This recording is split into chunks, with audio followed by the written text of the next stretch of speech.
Akhirnya nih, sirkuit Mandalika kini siap digunakan. Tentu saja hal ini menjadi kabar baik, ditambah lagi sirkuit Mandalika diklaim memiliki beberapa kelebihan. Kesiapan Indonesia menjadi tuan rumah ternyata membuat bos sirkuit Sepang Malaysia, Raslan Razali, jadi khawatir. Ya, seperti yang kita tahu selama ini Malaysia menjadi negara Asia Tenggara yang konsisten menggelar ajang MotoGP dengan penonton yang cukup banyak. Razali tak mau hadirnya Indonesia malah mengubah posisi nyaman yang dipegang Malaysia. Lantas, seperti apa sih sirkuit Mandalika sekarang? Mari kita lihat perbandingan sirkuit Mandalika Indonesia versus Sepang Malaysia. Mandalika Grand Prix Association, yang tak lain ialah anak perusahaan Indonesia Tourism Development Corporation atau ITDC, bakal menghelat ajang balap motor MotoGP. Karena ITDC memiliki latar belakang pariwisata, maka sangat diharapkan mampu mengkolaborasikan antara pariwisata dan olahraga terkhusus MotoGP. Nah, dengan demikian sirkuit Mandalika bisa dipakai untuk jalan kawasan yang akan tetap berguna jika tidak ada perhelatan balap. Sudah terkenal di dunia akan keindahannya. Sirkuit Mandalika menyuguhkan keindahan alam sekitar yang pastinya akan disukai oleh pengunjung. Ya, setidaknya ada tempat untuk cuci mata selain melihat aspal balapan. Misalnya ada panorama keindahan sirkuit yang berada di pinggir laut. Kualitas hiburan dari sirkuit ini jelas mengalahkan sirkuit Sepang yang hanya berada di tengah kota. Pemandangan lautnya bisa menjadi daerah wisata baru di Indonesia. Sirkuit Mandalika akan memanjakan para pembalap dan penonton. Masyarakat Indonesia perlu bersabar nih untuk menyaksikan ajang balapan internasional yang akan mentas di sirkuit Mandalika. Sirkuit ini akan menjadi tuan rumah kejuaraan dunia Superbike atau World Superbike 2021. Menurut kalender WSBK 2021, Indonesia akan menjadi seri ke-13 yang berlangsung pada 12 hingga 14 November 2021. Sementara untuk MotoGP sendiri, Indonesia sudah dipastikan batal menjadi tuan rumah di musim ini dan baru bisa menggelar balapan MotoGP pada 2022 mendatang. By the way, tak hanya pemandangan saja nih yang disuguhkan. Kualitas aspal sirkuit Mandalika juga lebih bagus dari sirkuit Sepang, sebab menggunakan metode Stone Mastic Asphalt yang membuat kualitas aspal lintasan menjadi yang terbaik. Metode ini salah satu jenis campuran beraspal panas yang dapat digunakan sebagai lapis permukaan. Aspal jenis ini tahan gelincir atau skid resistant, tahan temperatur tinggi, pas banget digunakan untuk daerah iklim tropis. Nah, kalau untuk sirkuit internasional Sepang Malaysia digunakan untuk race MotoGP dan Formula One sampai tahun 2017. Sirkuit internasional Sepang bahkan sudah digunakan untuk Grand Prix sejak 1999. Sirkuit ini didesain oleh seorang arsitek sirkuit Jerman terkemuka, yakni Hermann Tilke. Hermann Tilke mendesain sebuah sirkuit cepat yang didominasi dua lintasan panjang yang dipisahkan oleh grandstand utama dan tribun. Grandstand ditutup kanopi-kanopi yang berbentuk seperti daun kelapa sawit. Sirkuit internasional Sepang dibangun antara tahun 1997 dan 1999 dekat Putrajaya.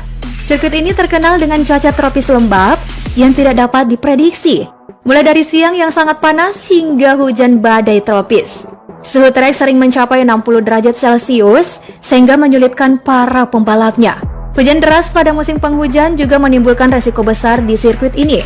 Untuk itu, telah dilakukan perbaikan di paddock, fasilitas penonton dan aspal trek pada tahun 2016.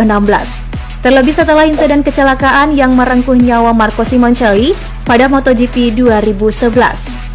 Sirkuit Sepang terletak di Sepang, Selangor, Malaysia. Jaraknya kira-kira 45 km atau 28 mil dari Kuala Lumpur.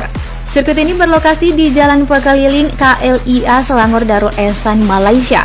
Sedangkan sirkuit Mandalika berlokasi di kawasan ekonomi khusus Mandalika di Desa Kuta, Lombok Tengah, Nusa Tenggara Barat.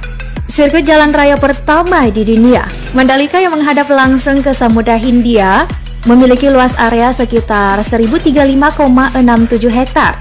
Mandalika International Street Circuit membentang sepanjang 4,31 km dan memiliki 17 tikungan yang akan memacu adrenalin.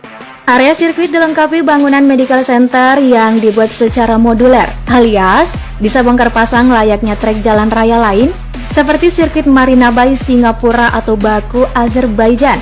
Bangunan medical center modular dan helipad ini Hanya butuh waktu kurang lebih 1 bulan dalam penyelesaiannya.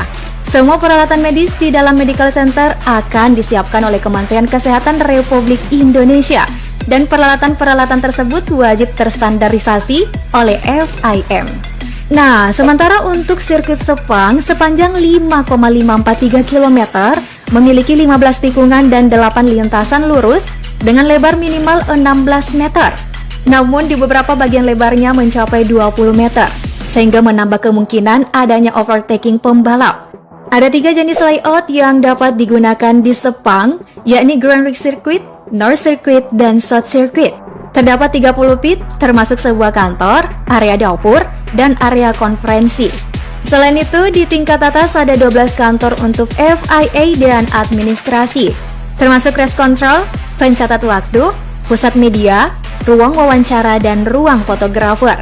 Tak lupa ada juga pusat medis yang menyediakan tempat untuk melakukan operasi kecil. So, tak heran jika berbagai fasilitas ini, Sepang berhasil meraih standar FIA dan FIM, serta berkualifikasi untuk menyelenggarakan F1 sampai 2017, dan tentu saja MotoGP dari 1999 hingga kini. Sirkuit Sepang dapat menampung 130.000 penonton, 30.000 penonton diantaranya bisa menempati grandstand utama. Sedangkan sirkuit Mandalika akan dilengkapi 5 grandstands berkapasitas 150.000 penonton. Selanjutnya untuk pembangunan sirkuit Sepang dimulai pada Desember 1996 dan seluruh konstruksinya selesai 14 bulan kemudian. Sirkuit Sepang menghabiskan biaya 12 juta US dollar atau di kisaran 160 hingga 170-an miliar rupiah dan memperkerjakan lebih dari 1.000 orang. Pembangunan sirkuit kelar pada November 1998 dan sebulan kemudian, sirkuit pun sudah menyelenggarakan balap pertamanya. Kala itu sirkuit Sepang dianggap sebagai sirkuit terbaik di dunia. Sedangkan untuk pembangunan sirkuit Mandalika hanya membutuhkan waktu penyelesaian sekitar 1,5 tahun. Ini termasuk cepat mengingat pembangunan sirkuit Buriram di Thailand yang membutuhkan waktu 4 tahun. Adapun anggaran yang dihabiskan mencapai 1 triliun rupiah.